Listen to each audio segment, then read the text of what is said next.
अस्सलाम वालेकुम everyone, welcome back to the channel. This is Mohammad Hamad. इस चैनल पे मैं पाकिस्तान स्टॉक एक्सचेंज से रिलेटेड डिस्कशन करता हूं। जो मेरे रिसर्च आइडियाज होते हैं वो आप लोगों के साथ शेयर करता हूं। और इसके अलावा जो व्हाट्सएप ग्रुप में मेरे पास स्टॉक्स आ रहे होते हैं उन्हें भी टेक्निकली रिव्यू करने की कोशिश करता हूं। जो व्हाट्सएप ग्रुप है उसका लिंक डिस्क्रिप्शन में अवेलेबल है। अगर कोई ज्वाइन करना चाहे तो ही और she is more than welcome to join that community. Furthermore ये मेरे रिसर्च आइडियाज हैं, ये किसी भी सूरत जो है वो बाय और सेल कॉल नहीं है। आप इस इंफॉर्मेशन को अपने ट्रेडिंग आइडियाज में यूज करके एक बेहतर जो है वो ट्रेडिंग डिसीजन बना सकते हैं। इस सेशन में हब पावर कंपनी को रिव्यू करेंगे टेक्निकली और देखेंगे कि इसकी जो है करंट सिचुएशन क्या है, इसकी सपोर्ट और रेजिस्टेंस क्या है और डिमांड एंड सप्लाई जोन्स जो है वो कहाँ पे बनते हैं। करंटली 196.27 पे ये ऑपरेट कर रहा है। अपनी जो 200 डेज की मूविंग एवरेज है स्लाइटली उसके पास है, जो कि 199.40 बनती है। तो कभी भी जो स्टॉक जो है वो 200 डेज की मूविंग एवरेज से ऊपर या नीचे ऑपरेट करना जो है वो सजेस्ट करता है कि करंट ट्रेंड क्या है। सो राइट नाउ क्योंकि ये नीचे आया है 200 डेज की मूविंग एवरेज से, बट यहाँ पे अगर देखें तो इसने थोड़ा सा प्राइस ने जो है वो आपका एक जो है उसे रिस्पाइट मिली है। अगर ये 199.40 से ऊपर जाता है और वहां से ऊपर सस्टेन करता है तो व्हाट विल हैपन इज कि ये एक अपने सप्लाई जोन की तरफ जाएगा, जिसे फर्दर हम डिस्कस करेंगे कि ये कैसे निकल के आया है। तो वो 217.73 से 224.33 का लेवल बनता है। ये रेजिस्टेंस जोन है। इससे ऊपर इसके लिए जाना जो है वो दुश्वारी होगी। तो करंट रेजिस्टेंस 199.40 और उसके बाद 217.73 से लेकर 224.33 का जो लेवल बनता है वहां पे आपका जो है वो इसे रेजिस्टेंस मिलेगी। अब ये सप्लाई जोन क्यों है इसको समझने की कोशिश करते हैं हम। अगर यहां से इसकी जो एक बड़ी रैली बनी थी 14 अक्टूबर 2024 से, उससे लेकर यहां तक हाई पे आए 26 जनवरी 2026 पे, तो दो ऐसे पॉइंट हैं जहां पे जो है ना बहुत बड़े वॉल्यूम्स आए हैं जिस प्राइस पे ना। एक तो ये इस रैली में सबसे बड़ी आप देख रहे हैं। तीसरे नंबर पे जो है हमारे पास बनता है ये आपकी जो हिस्टोग्राम है, ये शो कर रही है कि यहाँ पे बहुत बड़े वॉल्यूम्स थे। तो जो जिन लोगों ने इस डिमांड जोन से, जो कि आपका बनता है 135 का, यहाँ से जिन्होंने बाय किया, they actually provide the liquidity here और यहाँ से सेलिंग आई। एक मूव ये होगी, हमने वॉल्यूम्स यहाँ पे देख लिए। दूसरी मूव अगर हम देखें तो इसकी ये एक मूव थी मई 7 से लेकर हमारे पास आपका सितंबर 30 तक की।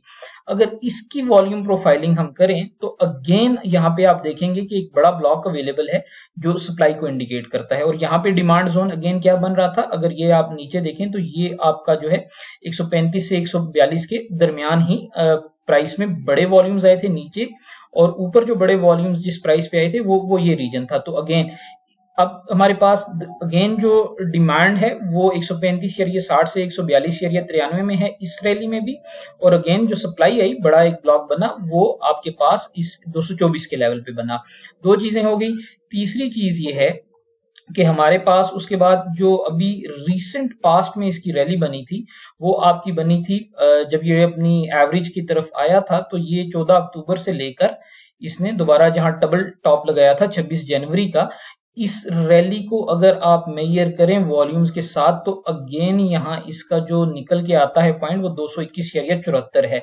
दैट मीन्स के तीन डिफरेंट जो आपकी प्राइस की मूवमेंट्स आई, ट्रफ्स और रैलीज आई, उसमें जो हमने सप्लाई देखी जहां से प्राइसेस का फॉल देखा वो आपका 217.73 से लेकर 224.33 तक का था। तो what does this suggest now कि अगर ये 199.40 से ऊपर गया तो ये 217.73 से 224.33 के दरमियान इसमें प्रॉफिट टेकिंग आएगी और प्राइसेस दोबारा नीचे आएंगी। एक बात। दूसरी बात, अब सपोर्ट की बात कर लेते हैं। सपोर्ट की सिचुएशन ये है कि करंटली इसका जो सपोर्ट है वो 0.5 की रिट्रेसमेंट जो है वो 183.26 पे है, लेकिन ये एक वीक सपोर्ट होगी अगर प्राइसेस ने इसे नीचे आई। उसकी वजूहत देख लेते हैं। देखिए ये जो मूव थी यहाँ पे ये एक इंपल्सिव मूव थी, ठीक है। प्राइसेस जो हैं जब आपकी 163 से लेकर 199 तक गई, तो अगर आप वॉल्यूम्स देखें इन दोनों टाइम फ्रेम्स पे हम देखें तो यहाँ पे वॉल्यूम्स कोई बहुत बड़े नहीं थे, ठीक है। यहाँ पे आपके वॉल्यूम्स जो हैं वो बहुत थोड़े थे इन प्राइस लेवल पे और एक हाइपर मूव इवॉल्व हुई थी। दैट मीन्स कि यहाँ कोई बहुत बड़े बायर्स जो हैं वो एज ऑफ नाउ अवेलेबल नहीं है, और अगर इसने ये लेवल तोड़ा 183.53 का, तो फिर ये 166.40 की तरफ बड़ा जल्दी आएगा, और फिर यहाँ पे जो है इस लेवल पे इसे जो है आपके पास बायर्स मिल जाएंगे फॉर द रीजन के ये आप देखें यहाँ पे दो नोड्स अवेलेबल हैं हमारे पास। तो 183 तोड़ने की सूरत में जो है वो 166.40 की तरफ बड़ा जल्दी आ सकता है, क्योंकि यहाँ पे स्लाइटली जो है वो बायर्स अवेलेबल हैं। नाउ लॉन्ग टर्म इन्वेस्टर्स जो हैं, जो the big boys in the game, अगर उनका हम लेवल मार्क करें तो ये एक डिमांड जोन जो है वो 135.60 से 142.93 का स्टिल रहता है।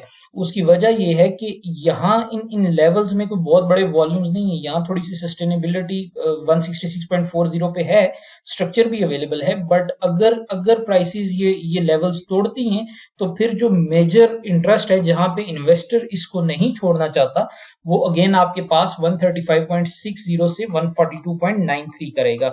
तो अगेन मार्केट जो है, जो स्टॉक मार्केट है, that all depends upon the probabilities के, और हमेशा जो डिसीजंस होते हैं वो कंडीशनल होते हैं। अब इसकी दो सिचुएशंस बन गई हैं, एक ये स्विंग ले और 199.40 से ऊपर कंसिस्टेंट क्लोजिंग देने की सूरत में 217 से 224 वाला लेवल हिट करके वहां से रेजिस्टेंस से ये वापस आए।